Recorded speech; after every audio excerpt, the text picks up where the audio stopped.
Good afternoon, everybody. We were discussing the multi-item scales last time.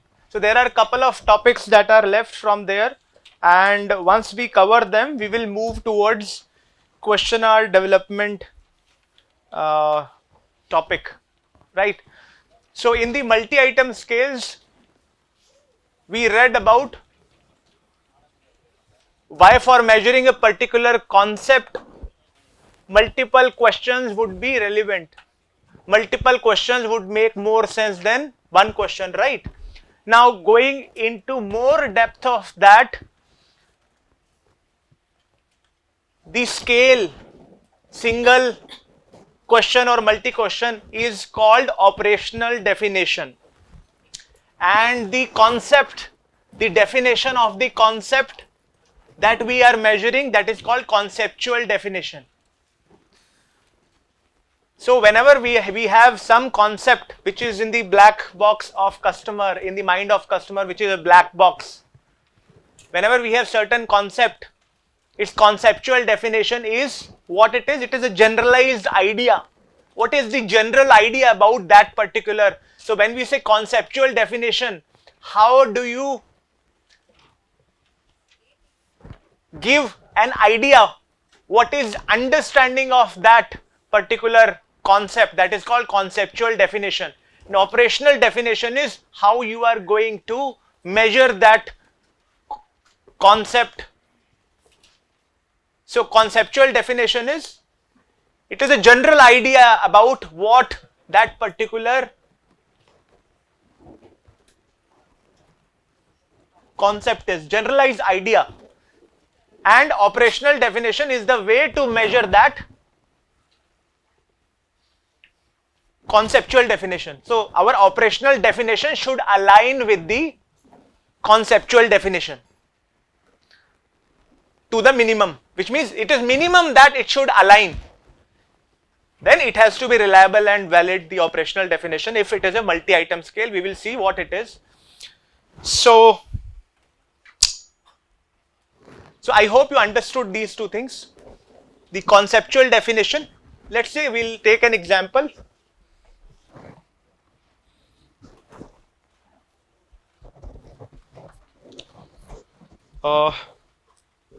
Introversion. Let's say I want to measure, I want a conceptual definition of introversion and operational definition. So conceptual definition is an idea about what this concept is an abstract idea, is the conceptual definition. I could say that introversion is the stable personality characteristics. When I say stable, which means it doesn't change frequently.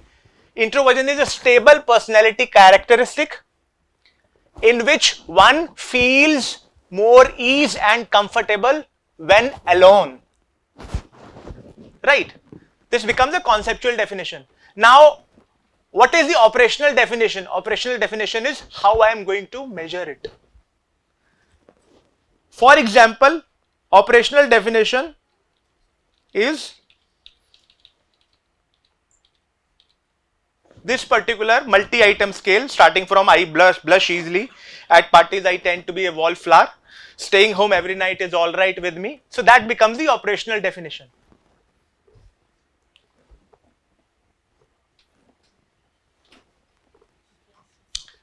Right. Let me take another example, customer loyalty. I can define the conceptual definition. The abstract idea about customer loyalty is, let's say I say that it is the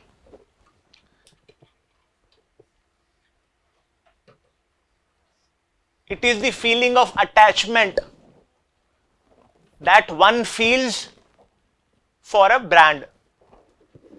It is the feeling of so customer loyalty I am defining, I am giving an abstract idea. It is the feeling of attachment, or somebody could say that it is the feeling of love which one has for a particular brand. Customer loyalty. It could be, again, conceptual definition can be, the definition can be different. So this is, let's say, this is the definition. So what could be the operational definition? There can be multiple operational definitions. One operational definition is multi-item scale. I can ask If my conceptual definition is of the customer loyalties, the attachment that one feels with the brand is brand loyalty, is customer loyalty towards a brand, customer loyalty towards a brand. The operational definition, which means how I would measure it, I can put the multi-question scale saying that I feel discomfort when I don't have that brand. Strongly agree to strongly disagree. I refer this brand to my friends to buy. I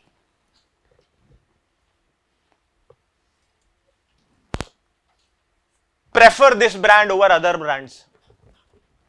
So you have multi questions that could measure this customer loyalty, right? This is a multi-item scale. One could also measure customer loyalty in a different way, saying that I am going to measure. So one is these items which I said.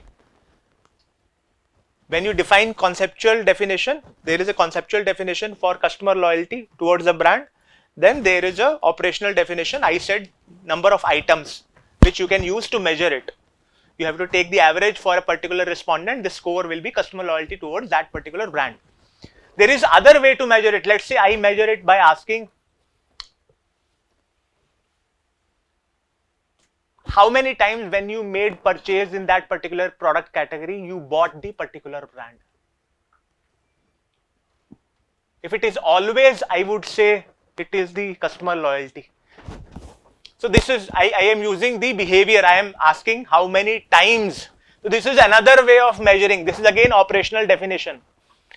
So there can be different operational definitions for a conceptual definition, and you have to see which operational definition would capture your conceptual definition.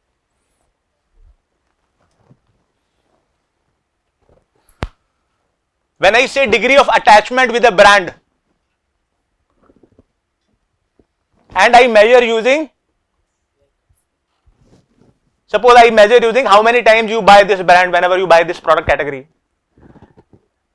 Will it capture the conceptual definition? Somebody could buy because nothing else is available, right? So we have to see whether the operational definition captures the conceptual definition.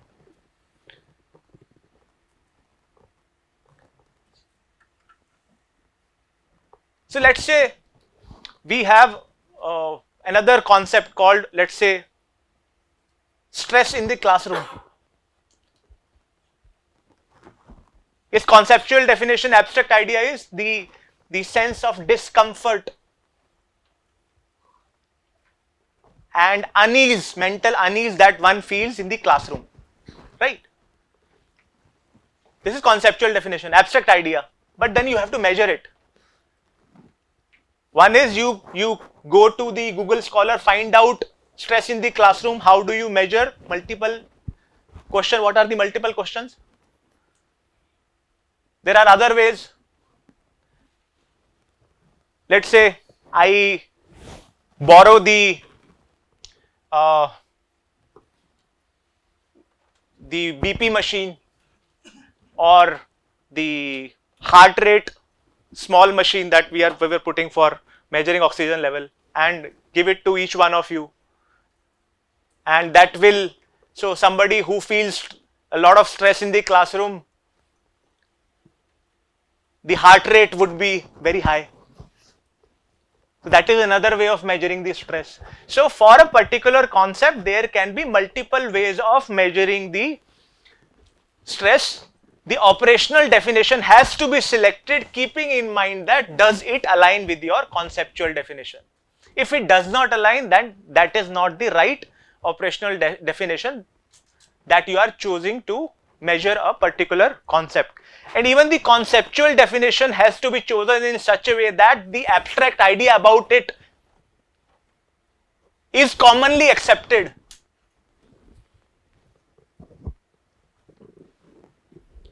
I cannot have conceptual definition which is difficult for people to believe that this is the idea behind this particular, this is the abstract idea behind this concept.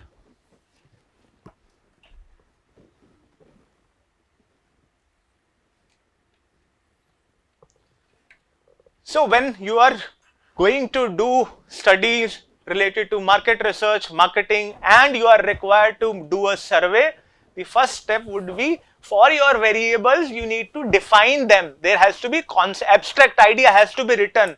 Only then you will choose the definition, the operational definition, whether you are going to use single item Likert scale, multi-item Likert scale, or other methods.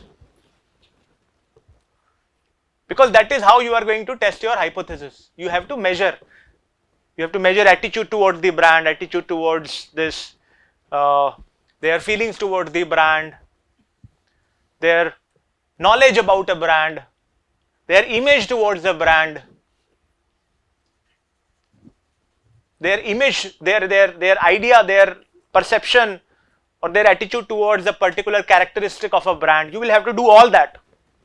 And then you will have to define a particular concept based upon the abstract idea and make sure the operational definition that is chosen aligns to that conceptual definition. Otherwise, if they don't align, which means you are defining it in a one way and measuring it in another way.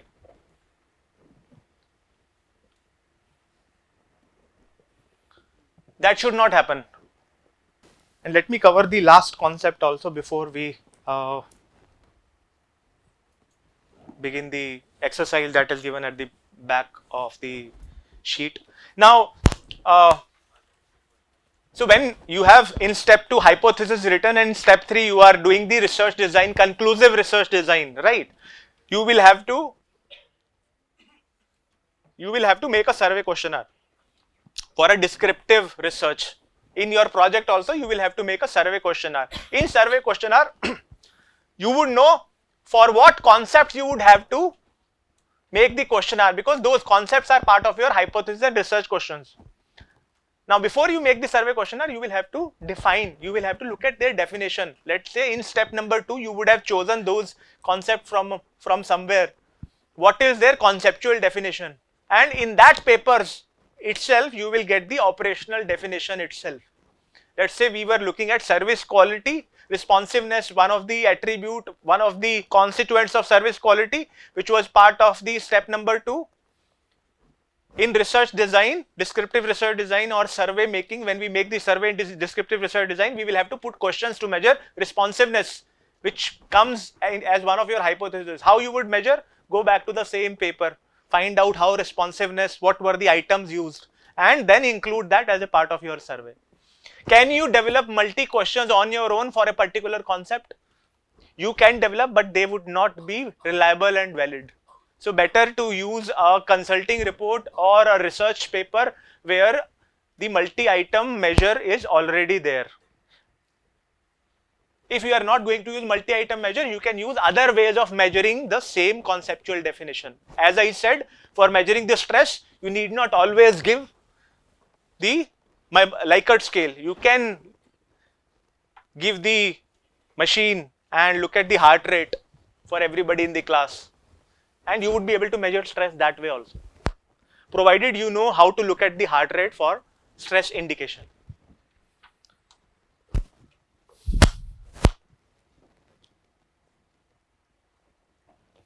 That means that we have to know the theory behind like how the heart rate correlates to stress. Then only we can use that method.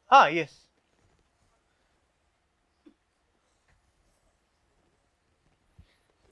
So let's say you want to measure this concept. Let's say you want to measure this particular concept. Graphically, let's say there is some, this is a particular concept you want to measure. And you have, let's say 4 arrows.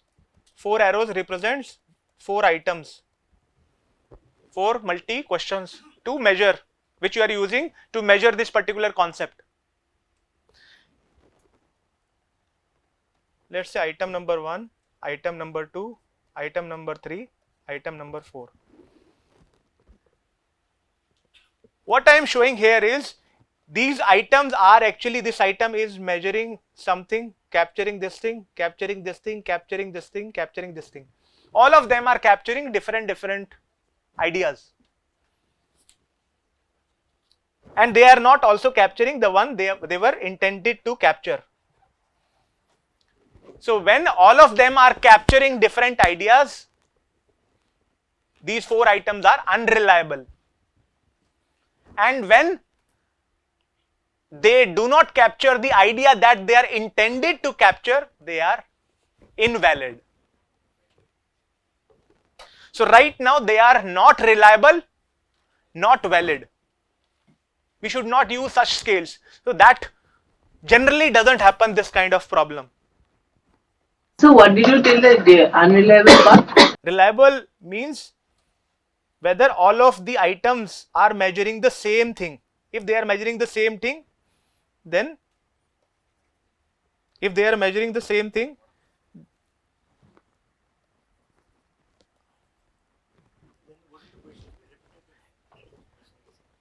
that's what when we develop a scale, we capture different, let's say introversion. For introversion, you look at the different items, the different questions that we put. What were the questions? In parties, I tend to be a wallflower. I like to stay at home in the free time. So all of these questions are actually true of somebody who is introvert. So there will be correlation, right?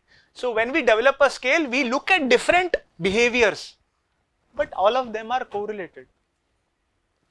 Somebody you want to see,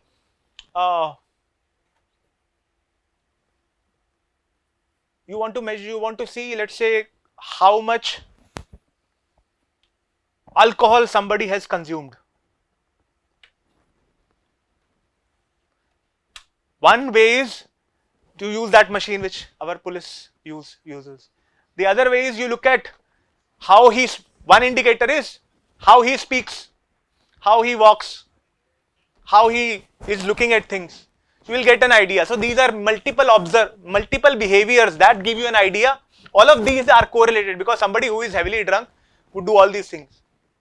So you would know these 3 behaviors are happening and they would happen to somebody who is heavily drunk. So likewise, the scales, the different questions of the scale are such that they are capture different aspect of this particular concept, but they would happen when the concept will happen. Now let's say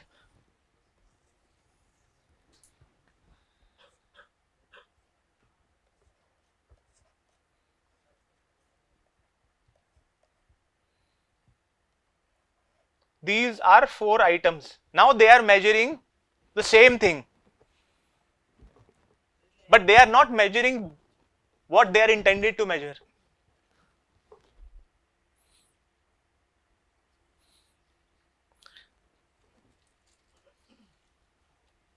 Which means, let's say if a mother has 4 children, if she says to each one of them, go to store and buy milk, all of them go and come back with chocolate in hand. They are doing the same thing, but they are not bringing what they are intended to bring. So which means they are reliable, all of them are consistent. So this is, all of them are consistent, but they are not doing what they are intended to do. So they are invalid. Now when all of them will be here, then we say they are both reliable because they are consistent, doing what is asked to them to do. If a mother says bring milk, all of them bring the same 4 milk packets. That is consistent with each other, which means reliability and doing what is expected of them.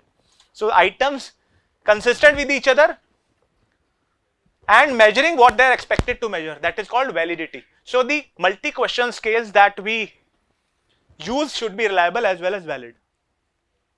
How they will be reliable and valid? Better, that is why it is difficult exercise, that is why better to use the existing multi-questions rather than making something on your own. Because many a times we would think that these 4 or 5 items that we made to measure a concept, they are good, but customers won't see that. The one respondents won't see that. They won't interpret things the way you are interpreting.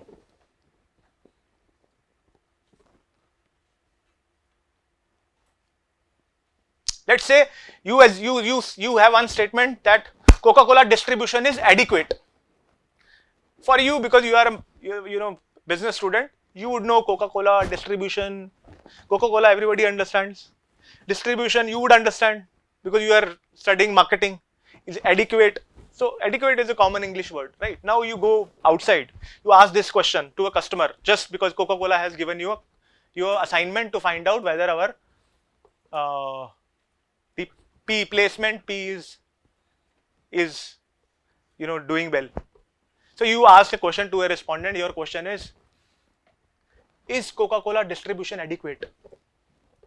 First of all, he will, let's say, it is translated also in different languages, right?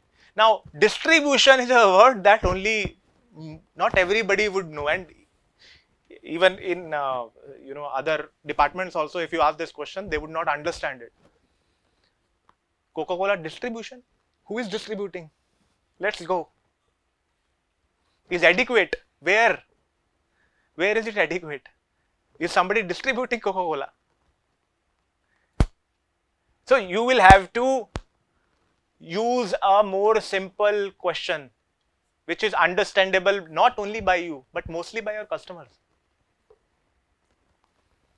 So that is the problem that happens when you write the questions items on your own, thinking that you are able to understand, your respondents would be able to understand, but they may not.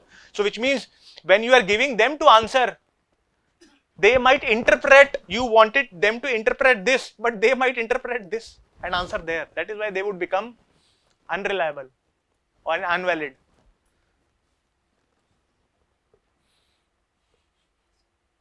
That will happen, that very common. In every day also, your friend is saying something, you interpret it a different way, and both are happy because you have communicated, he or she knows, okay, he or she has understood.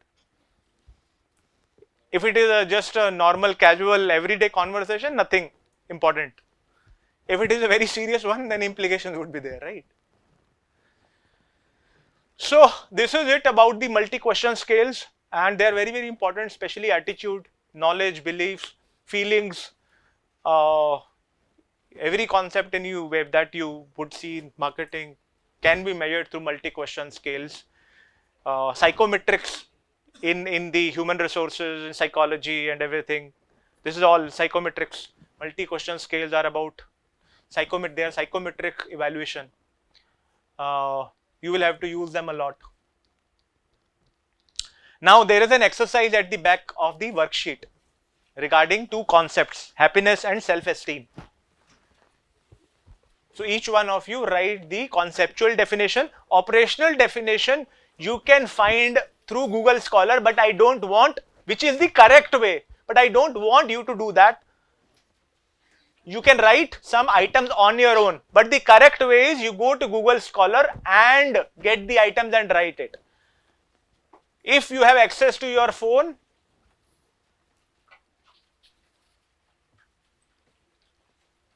then you can actually, do both. Write the conceptual definition either on your own or looking at a paper and write the operational definition for two concepts. I would be happy if you write the conceptual definition, which means abstract idea, on your own, and write the operational definition from the paper. Whatever is your choice, but the idea is, the best way is to look at the papers, go to Google Scholar or some consulting report where the conceptual definition is also given and operational definition is given. The choice is yours, but this is just a exercise. The best one, as I said, you go to the report, see what is the conceptual definition, see what is the measure and write that. That is the best way. If you have difficulty in getting that, you can try to write the abstract idea conceptual definition on your own and the operational definition also on your own. Although I have already cautioned you that the multiple questions that you are going to write, they will not be reliable and likely not be reliable and valid. You will have to submit this worksheet to me at the end of the class. See, sometime back, brand equity did on brand trust. There, if I think go year back, you will have a issue, brand equity issue on brand trust, where they hire a market research agency, and this was a report on India's 100 trusted brands, and they measured brand trust, conceptually defined it, put down the items, did the survey across cities, and the results were given on brand equity. So if you happen to work for a media firm and you are given such a task, you know how to do it. No, happiness in Hindi, in let's say Hindi speaking areas, one could actually measure happiness just with a single phrase. You know, there are different ways to measure. One can write in English, one can, if it is a Hindi speaking area where people understand Hindi, you know this is the right phrase to measure it. Why not? But this will be one item, like. And happiness can be, somebody would say it is a short term, then their conceptual definition will be different. Somebody would say long term. What is happiness, whether it is long term, short term, your conceptual definition should capture it, and operational definition should align with that conceptual definition.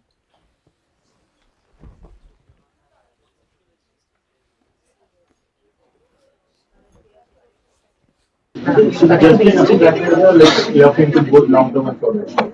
No, you have to define happiness. First of all, it has to be part of the issue you are investigating, right? And happiness, generally when we say happiness, we talk about stable, long term. So happiness, I'm not talking about mood or the short term thing. So one can, but again, happiness could be defined in different ways depending upon the objective of your research. Generally, the happiness is for a long term concept. Any one concept know about happiness? Yeah, some definition that you have to. So that is one issue. Somebody is saying happiness, can I write for the short term? Somebody is saying long term. One is we have to see what is our research objective, that I did not give you. But if there is confusion, go to the literature, go to the scholar consulting reports, Google Scholar consulting reports, see how they are defining happiness. Choose that conceptual definition, operational definition, so that there is some consistency. Let's say the issue would have, let's say if we are doing for a particular study which says that does this store or does this mall atmosphere induce happiness, then you are not looking at long term, then you have to define it short term. Whereas if this is a survey about life happiness or something related to some different objective, then you could define happiness accordingly. Does the mall atmosphere induce happiness? Why we are looking at that? Because the more happy people are in the mall, the more they end up buying. The more they end up staying at that place. Abstract idea. In conceptual definition, you need to write the abstract idea about the label, the concept that you are going to measure. The measure, the statements, items, questions, and the answer option.